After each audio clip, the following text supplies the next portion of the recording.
Swayam Prabha. Digital India. Educated India.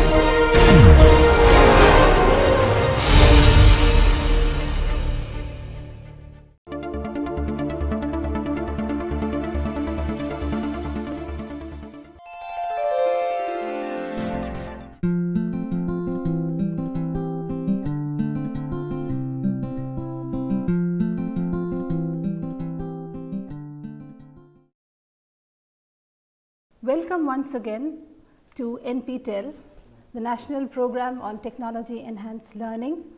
I shall be winding this module with two lectures devoted to the key concept gender.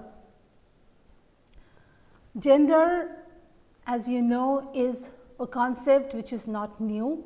It is a concept we find in disciplines ranging from, or in disciplines as diverse as literature, anthropology, even biology and sociology and the like. The term gender has sort of migrated throughout so many decades, and it is a dynamic concept, often misunderstood. It has its histories, it has taken different contours in the history of its development, in its genealogy as a critical term. Before moving on to gender, as always, we shall be doing a recap of the last lecture. Well, our last lecture was on the key concept discourse, and I will bring in just a few slides from the previous lectures. And as we see here, we talked about discourse through the words of Chris Barker, and we saw that first, discourse is seen in a simple way, in an elementary way, as a stretch of text. Okay? We talked about the fact that discourse comes ultimately from a combination of words. Words are strung together by the letters of the alphabet in different languages. Letters give rise to words. Words are strung together to form sentences,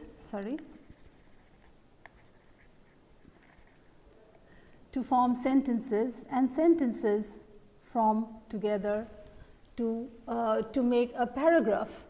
And then we have a discourse which has certain which has a certain unity about it, right? Or spoken utterances. Discourse can also be seen as spoken utterances that cohere, this is important, that cohere into a meaningful exposition. There has to be some unity of, a unity of theme, some unity of, the way of speaking, or also the way of writing, if something has to be a discourse. Very discrete, unrelated sentences do not make up a discourse, as you are well aware of. Next, Barker says, however, cultural studies practitioners are more often than not using the concept of discourse in a more technical way. Here, discourse is said to unite language and practice. So, we know that when we come to cultural studies, discourse is more than a simple, so to speak, innocent utterance, or even a written stretch of text. Okay, here language and practice are entwined into this is the most important thing here, regulated ways of speaking about anything. Okay, they are regulated, there are laid out rules about how you can speak about something. That is how you can build a discourse. These are not random collections of sentences. Then we also had occasion to look at David Hart and how he says that discourse has a wide scope, wide applicability. It is non-positivist, that is, it is not something that is that is something, quantifiable, that it is not something that is measurable. Okay, it is non-positivist, and we've talked about positivism and non-positivism. We have alluded to them in previous lectures, and discourse gives rise to new approaches in every field. Next, we also saw that the subject, okay, this is important, the subject is seen by many as the effect of discourse. That is, a subject, say me or you, I or you, our subjectivities are, remember we talked about subjectivity as, at least as opposed to identity, as a sort of an inner life, okay, or an inner understanding of oneself. Subjectivity is seen when related to discourse as an effect of discourse, that is, as an effect of language, as an effect of a regulated way of speaking. So that when you speak of man as a subject, or if you speak of person S as a subject, the inner life or what it feels to be that particular person or that particular entity is something that ultimately is attributed to language through discourse. Okay, is ultimately seen as the word we have here is seen as the effect, okay, the effect of discourse. Now, the certain related terms, we also saw that there are certain related words, terminology in the discourse of discourse, as it were, and these we found are ones like discursive practice, we have talked about that in the last lecture, episteme, which is a knowledge unit. If you remember, episteme is a knowledge unit, and according to some critics and cultural analysts like Michel Foucault, every epoch is governed by a certain episteme. Then we had discursive formations, which allude to the formations of, say, the subject, for instance, okay, through different practices, right, and also allude to the formations of discourse that sort of coalesce or coagulate into certain formations that are sought to be seen as things that are established and almost things that are natural. Then finally, we also looked at the word regimes of truth. Discourses, finally, at least discourses are seen to be aiming to be regimes of truth. And look at the military metaphor here. Okay, discourses are regimes of truth. These are truths that rule us, so to speak, in different epochs, in their different discursive formulations. We also looked at the death of the author as expounded by Michel Foucault, and we saw that the death of the author doesn't mean literally that the author doesn't exist. It simply means that the very concept of individuality of a person, of an author, is problematized here, because we have to understand that whatever the author tells us is mediated through a language, is mediated through a discourse, which are, as we know, regulated ways of speaking.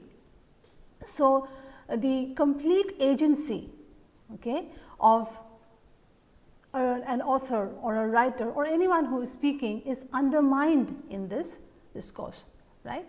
So, these are some of the ways in which discourse has been articulated and defined and described or even labeled by some critics, and discourses are cognitive schemata. They are not just in language, they are in fact in our cognitive systems. They embed themselves in our cognitive systems through repeated use, okay, through repeated use, through reiteration, and they become part of our ways of thinking. On the other hand, discourses are also instrumental devices. Discourses are used so to speak, by those in power to instrumentalize our lives. They also give rise to a feeling of ontological realism, as if there is something essential in that discourse, which and also tries to probably essentialize, as it tries to pin us down to certain descriptions and definitions and ways of speaking. Discourse is also seen as being so important, so powerful, as having causal powers, okay, in our cultural practices and in our subjectivities as well. Discourses are hence also looked at as objects, as structured systems, as ideological systems, and of course, any text is a discourse because it is a regulated way. I mean, how many different ways can you talk, in how many very unrelated or even illogical ways can you talk about something within a certain discourse. Okay? A text is therefore a regulated way of speaking. Fine. So, I hope this brief recap has been useful to us, and if you may go back to our discussion on discourse and look at it in a more detailed way. Well, now we come to the topic for the topic of our discussion today. This lecture is part 1 of gender. As I had mentioned, I shall be devoting 2 lectures to the topic of gender. As I had mentioned in the beginning of this lecture, gender is increasingly being problematized through different domains of knowledge, and it is not just to do, the most important thing is not just to do with women.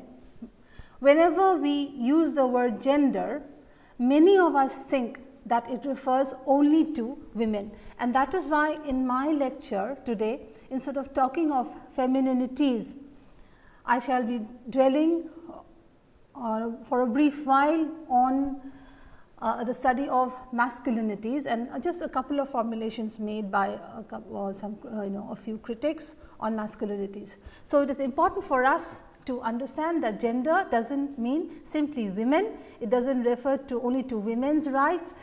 Gender is something much more than that, as we shall see.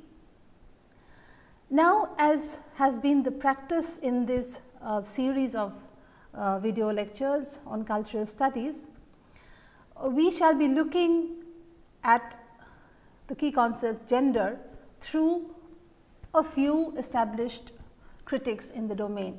Okay. This, as I have mentioned earlier, this exercise or this way or methodology adopted in these lectures is because in the humanities you cannot really, it is not a very good method to simply summarize or describe, okay, what things mean, to describe the various contours, to describe the various ways in which articulations have been done on different topics. Okay. So, it is, I believe, desirable to bring in the formulations on any area, in particularly in cultural studies, as given to us by some established writers in the field. So, a few of the books I would like to mention here. These are key source texts in this lecture, and you are acquainted with Danny Cavallero's Critical and Cultural Theory. Of course, Chris Barker's Cultural Studies Theory and Practice is really the key. If I have to identify a key text in this series of lectures, video lectures, it would be Chris Barker's Cultural Studies Theory and Practice. I will also briefly refer to an essay by R. W. Connell entitled Masculinities and Globalization when I talk about masculinities in this lecture on gender. Fine. So, there are 3 terms that come immediately to our mind when we are talking about gender, and at least in a bid to as a first step okay, to try and delimit each of these terms, each of these areas. So, these definitions we are now taking from Cavallero's critical and cultural theory. First, when we talk about sex as a concept, as a theoretical tool or even as a key concept, Cavallero says that sex traditionally referred to the difference between males and females with regard to their reproductive functions and by extension to activity leading to reproduction. Okay? So, you will recognize here, let us look at this again. Traditionally, whenever people formulated or made formulations or theorized on sex, they would say that the sex is nothing but the biological. Okay? The biological sex referred to the biological differences between males and females with regard to particularly their reproductive functions and by extension to activity leading to reproduction. Now, remember, this is, we are not saying that this is the definition of sex, and you remember, look at this word traditionally. Okay? Cavallero says that traditionally sex refers to simply to biological differences between males and females. The second term with us is that of gender, which is the topic of this discussion. The necessity, now I am quoting from Cavallero, the necessity of surpassing reductionist accounts of femininity and masculinity as coterminous with an individual's biological sex and of, this is important, of stressing their socio-political determination.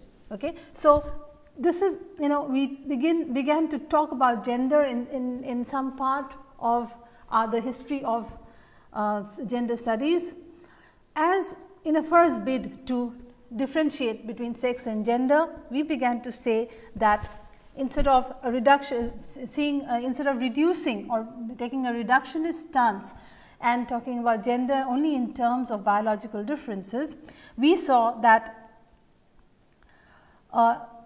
instead of femininity and masculinity as being coterminous or being continuous with one's with an individual's biological sex, okay, the body, it was necessary to sort of delink it and to talk about gender and pushing gender into the domain of the socio-political. So that we began to say that sex is biological, gender is a social construct. Now, there are definitely, as many of you know, problems with this sort of articulation, and I would be hinting at this problematics in this lecture, but we would take this up in the next lecture, that is part 2 of the video lecture on gender, when we begin to talk about gender through a key a contemporary figure, that is Professor Judith Butler and her works in the main.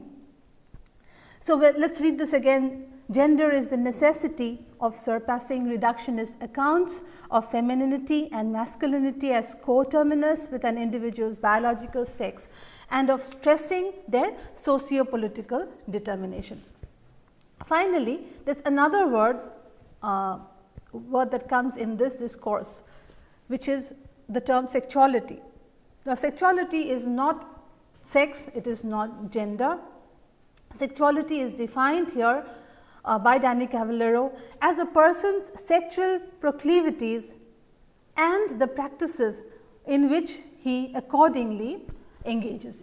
Okay? Now, sexuality here as a first definition would mean our our sexual orientation. For instance, is our orientation a same sex one towards homosexuality, or is it towards heterosexuality, or is it towards different different kinds, different combinations of sexualities, which would, as it is said here by Cavallero, which would sort of lead to or determine the practices in which one accordingly engages, socio-sexual practices in which we would accordingly engage ourselves with.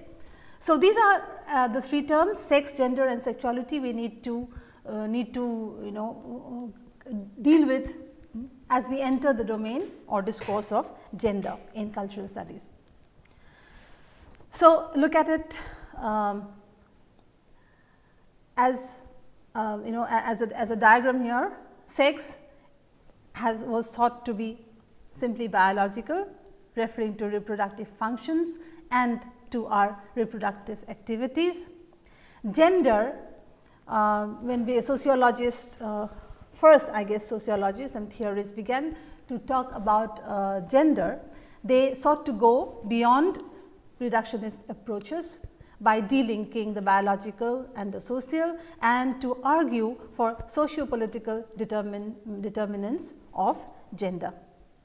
Sexuality is seen as a person's sexual proclivities, and by extension the practices in which the person accordingly engages, that is given one's sexual orientation in the main.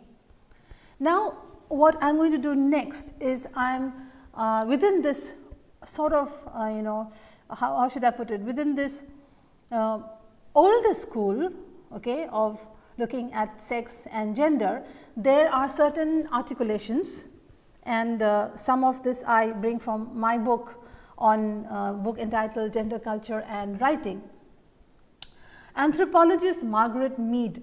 Margaret Mead is a very important figure in early anthropology, and Mead realized, let us look at this, Mead realized that the differences between the sexes is one built on the important conditions upon which mankind has built the many varieties of human culture that give human beings dignity and stature. You will quickly realize, okay, that Mead is saying that as the foundation of many varieties of human culture, right, lies the difference between the two sexes, male and female. This, she says, is the important conditions upon which mankind has built varieties of human culture. So, here sex is seen,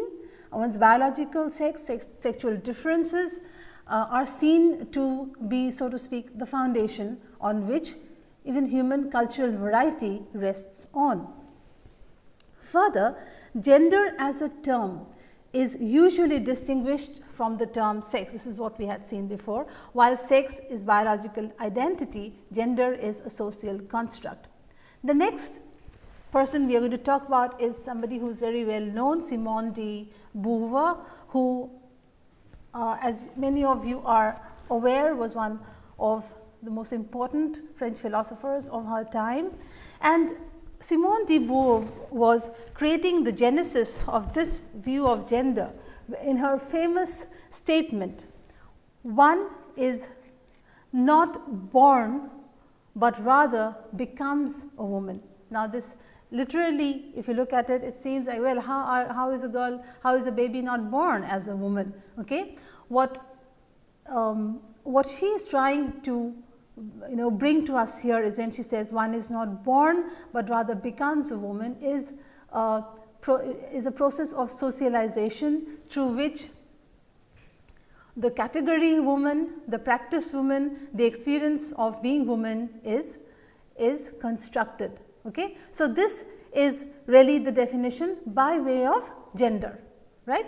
In the other instance from Margaret Mead, what did we see? We saw that she says that even the biological fact of being male or female and the differences between sexual differences between or the difference between the sexes is an important condition of human culture.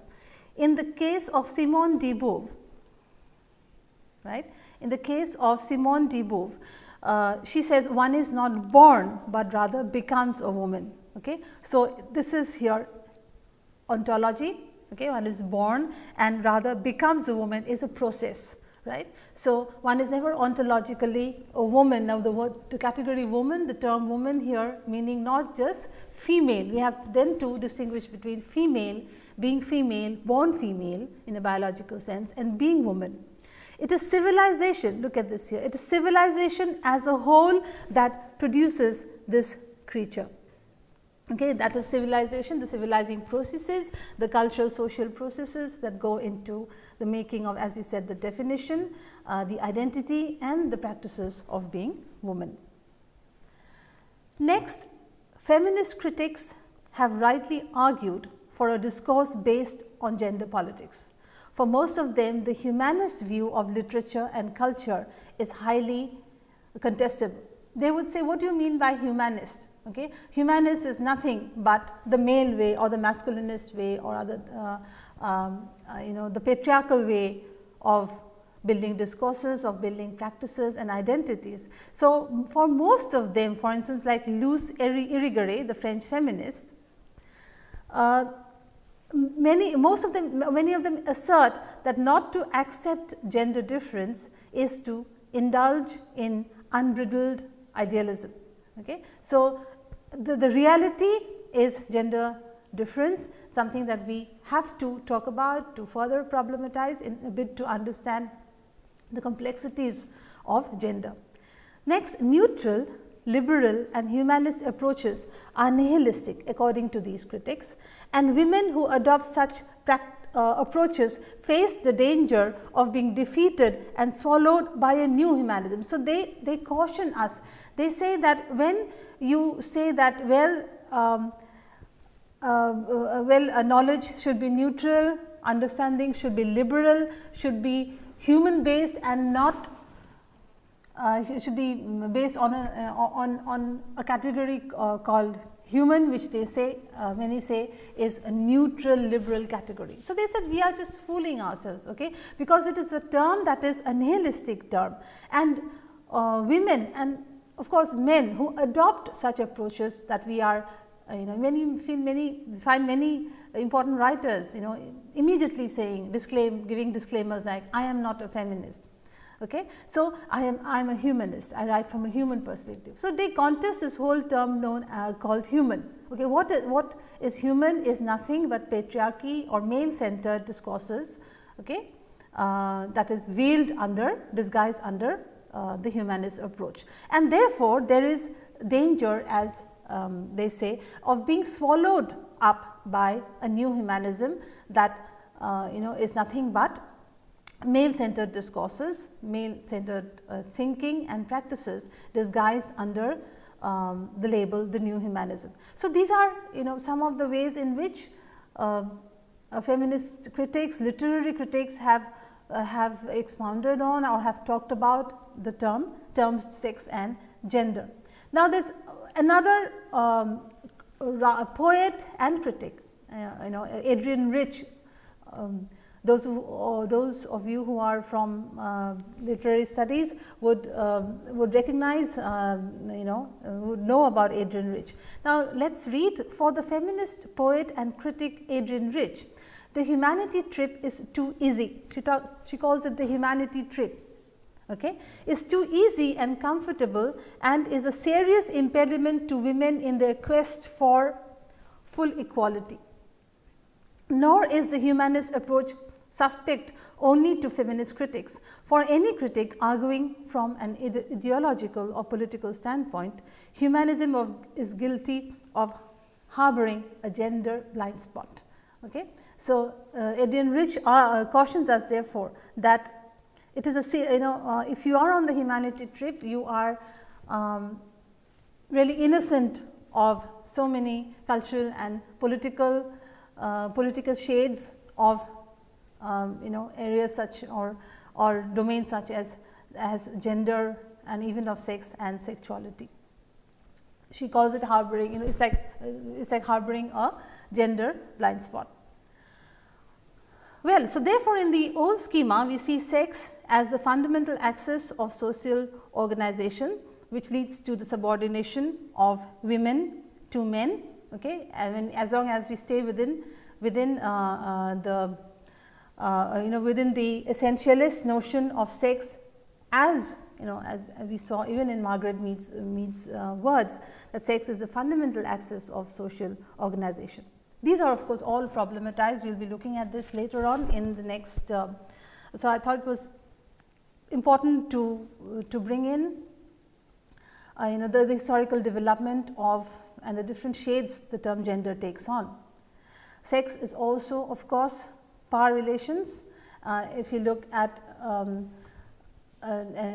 even at the sexual body, okay, and sexual relationships, these are of course saturated with power relations. Then Kate Millett in her this is an early book in the 1960s in Sexual Politics, she describes patriarchy. And what is patriarchy? Patriarchy comes from the word pater,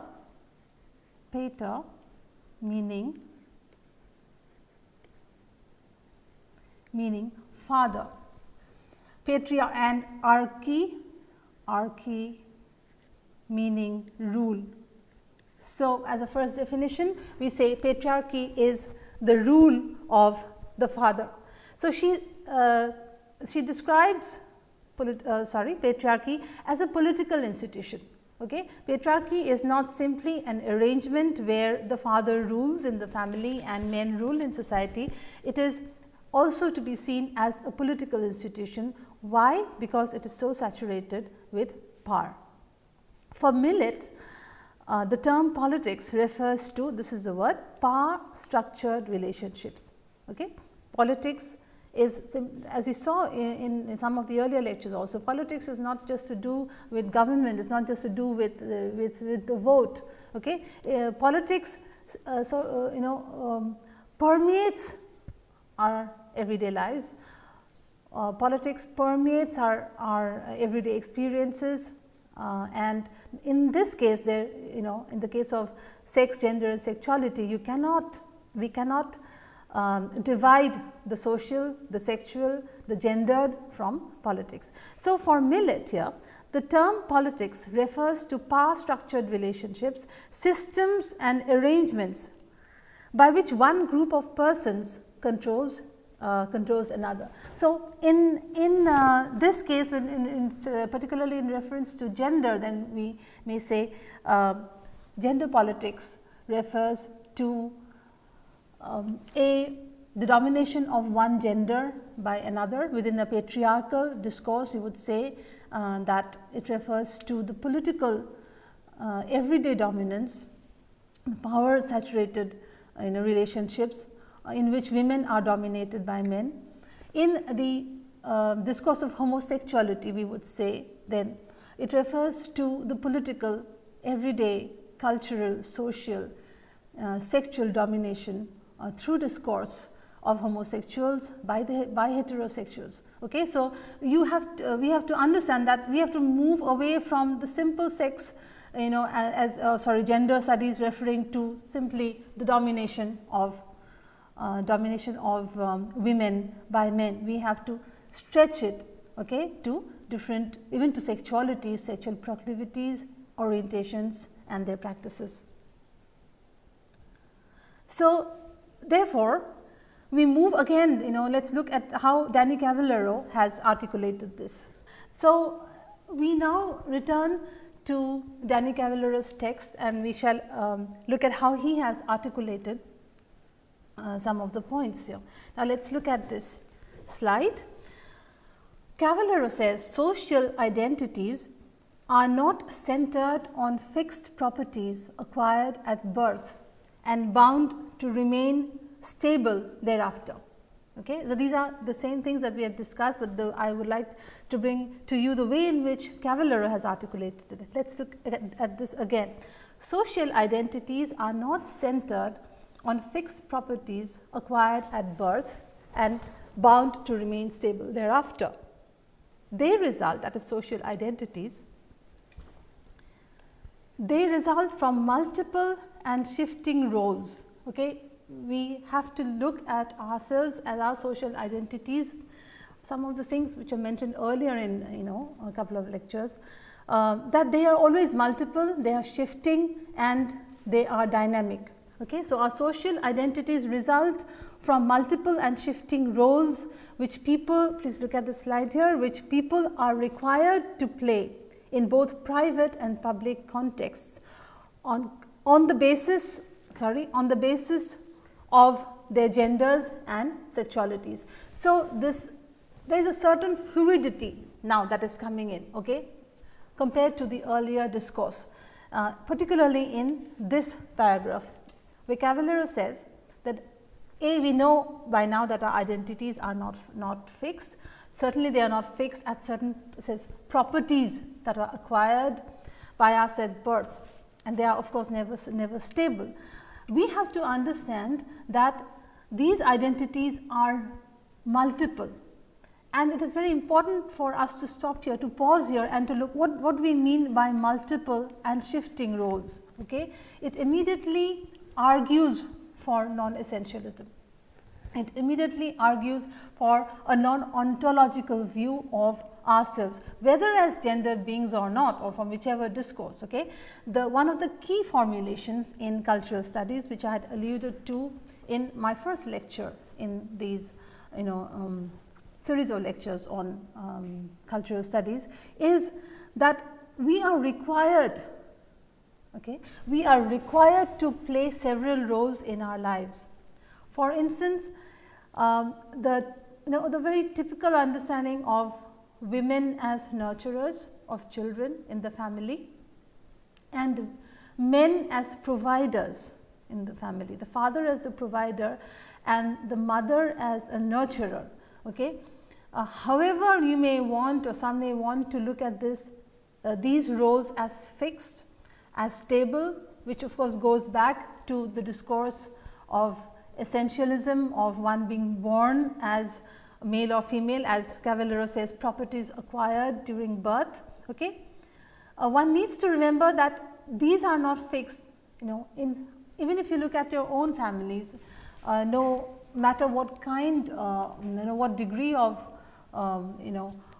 orthodox practices you may have seen in your families, it is not quite the case that the man is always the provider and the woman is always the nurturer. Let us see how many times we have been nurtured by our fathers, for instance.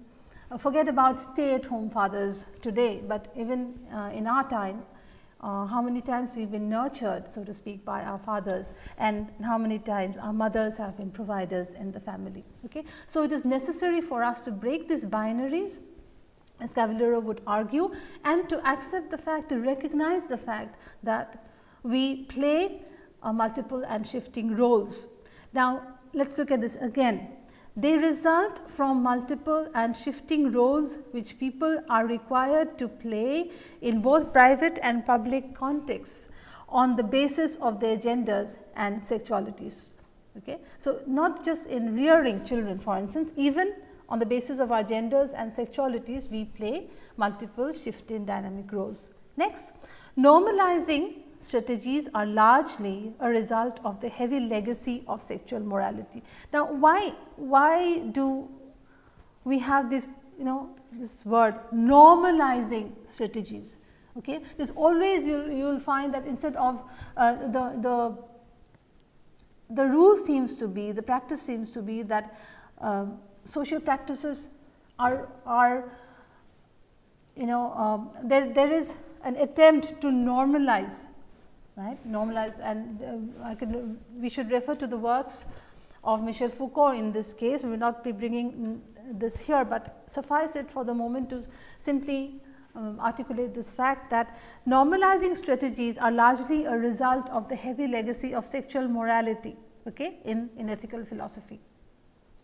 Now, there is always desire, there is always some would say even a need to normalize our sexual and sexual lives, our gendered lives, not to have too much of multiplicity, and even if there are these shifting roles that we play, to sort of not really highlight these. So, through Cavallaro's text or his essay on gender and sexuality, we have already entered a domain which is slightly different from, as I had said, the older school of looking at gender, the older school of looking at gender only as, gender issues as only being women's issues.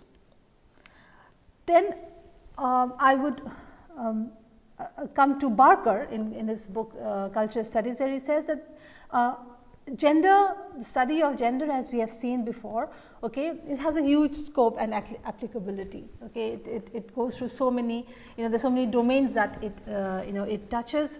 For instance, sociology, anthropology, literature, even science, biology. Okay, but he says that when we talk about gender within the rubric of cultural studies, we have to zoom in, so to speak, on on the commonalities, okay, between gender studies and cultural studies. That is, how does gender as a concept fit into the cultural studies discourse? So, let us read from Barker.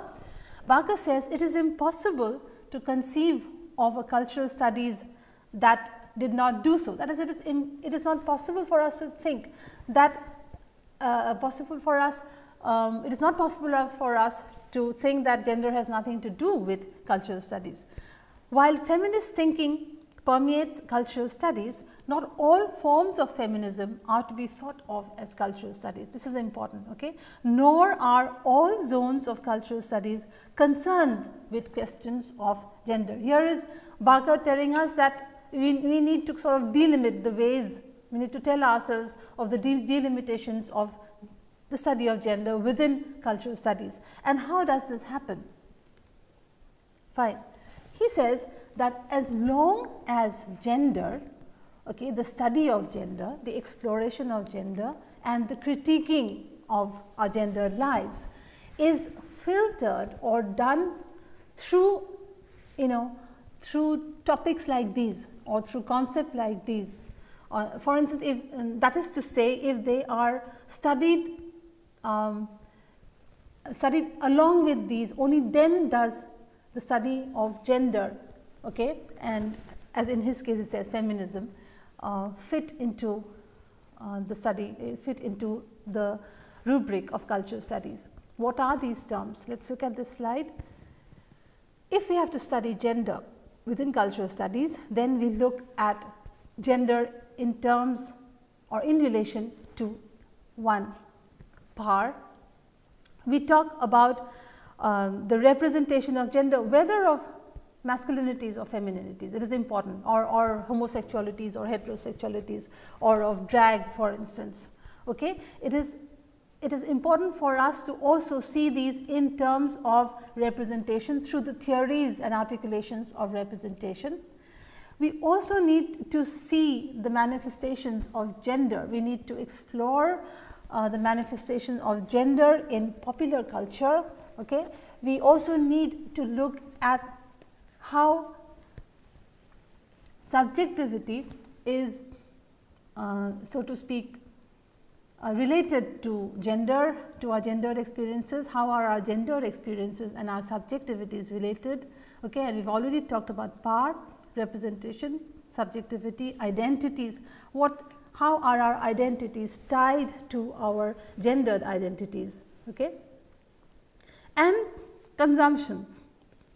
What are our consumption needs? What are our consumption patterns? What are our consumption desires as filtered through gender, that is, as filtered through our experiences as gendered people in a culture. Okay? So, these are the terms: power, representation, subjectivity, identity, popular culture and consumption. These are a few terms. There are of course many that you could bring in. For instance, you could bring in articulation. Obviously, you can bring in ideology. Okay, so these are just a few terms that we see that. So when you talk about gender within a cultural studies framework, you have to sort of at least begin to filter the study of gender, the talking about gender through these terms. Then quickly refer to off center. Okay, since we are talking about the relation between feminism and cultural studies, as also referred to by Barker, Franklin and others talk about this in their book Off Center. I will quickly read this out.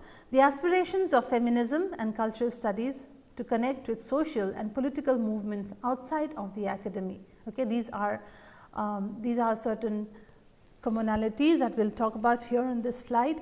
A critical stance vis-a-vis more established disciplines such as sociology and English literature has to be more than what is done in these domains, and a more critical, critical stance and almost an oppositional stance.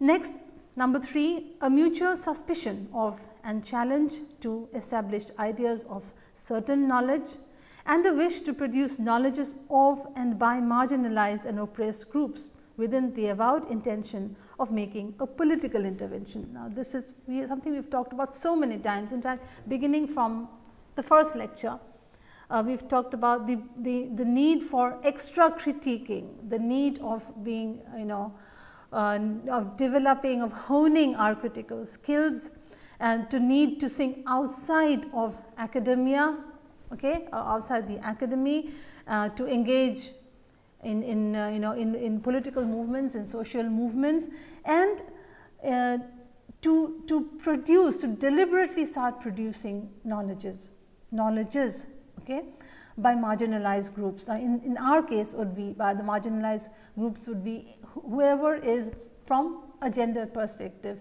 marginalized, that is to speak, whose experiences are seen as inferior, whose experiences are not given proper voice or proper representation, whose identity is seen to be suspect, whose subjectivities are not considered. Okay, so these are some of the commonalities of feminism and cultural studies.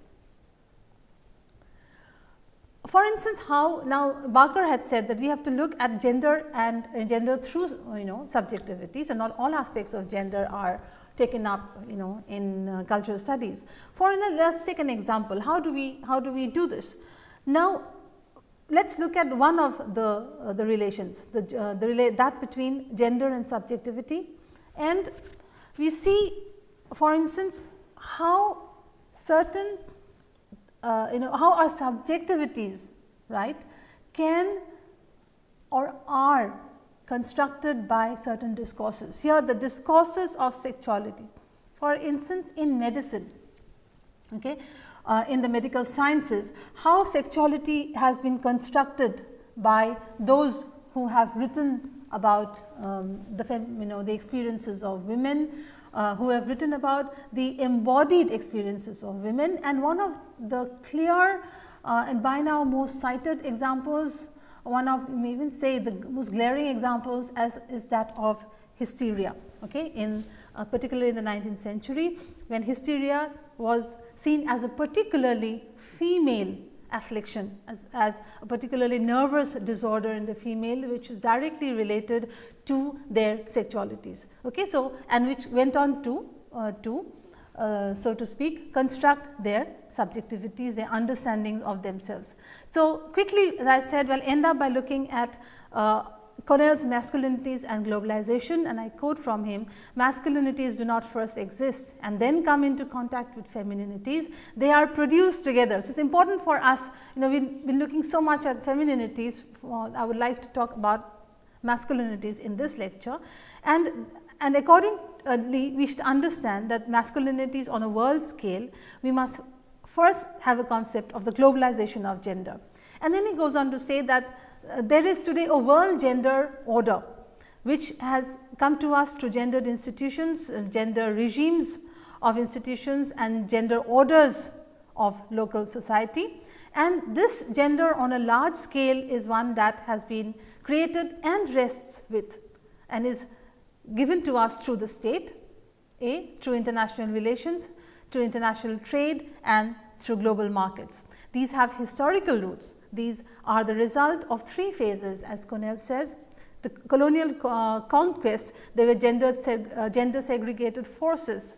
In colonial stabilization phase, there were these new gender divisions of labor, and even in the decolonization and world market phase, there is a restructuring of gender divisions of labor in the global factory, which also gives rise to masculine subjectivities, masculine identities, and masculinities. Okay, so, it is not just we look at feminism or female subjectivities as being so quote unquote victims, okay, of the world order.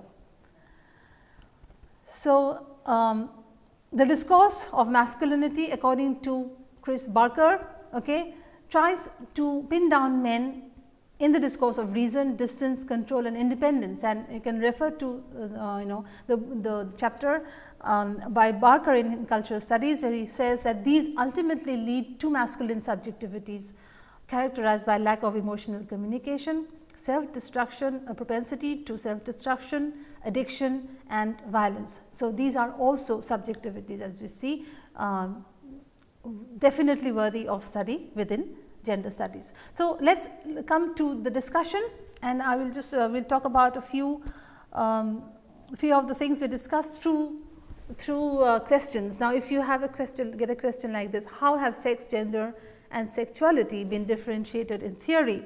We see that sex has been traditionally looked as something biological to do with our reproductive functions and our reproductive activities. Gender is seen to be beyond reductionist approaches, and we delink the biological, that is sex, from the social, that is gender, and argue for the socio-political determinants of our gender experiences. Sexuality is seen as a person's sexual proclivities and orientations, finally, which give rise to their sex behaviors, or their sexual behaviors. So, what are the concepts and issues common to gender studies and cultural studies as given by Chris Barker? These are the common issues, or at least when we study gender in cultural studies, we have to understand that we need to look at these through or filter these through the established concepts in cultural studies, which are power, representation, popular culture, subjectivity, identities and many more, like ideology, for instance. Now, what are the salient terms in the discourse of masculinity? The salient terms in the discourse of masculinity, in the dominant discourses of masculinity, are reason, distance, control and independence. Now, these are salient terms that finally lead to the masculine subjectivities, which are those of a propensity to violence, a propensity to self-destruction, addiction and violence. Now, this is not to say that this is all that masculine subjectivities and behavior is, but a discourse that highlights things like reason, distance, control and independence as being the desired masculine characteristics, according to Chris Barker, have been responsible in giving rise to certain kinds of behavior and certain kinds of orientations, proclivities in men, like lack of emotional communication, addiction, etc. So, this is the first part of our discussion on gender, and we have looked at more or less a traditional way of differentiating between sex and gender. We have also looked at sexuality. We have looked at, if talked about the way in which gender studies or gender studies is supposed to be done within the cultural studies framework. We've seen how masculinity is historically the result of a world gender order, which has been there since colonial times in its different forms, in its different so to speak, attempts at fixing meanings and identities in different epochs of history. In the next lecture, we are going to problematize some of the things that we have stated here, particularly through the works of Professor Judith Butler. So, for now, thank you and goodbye.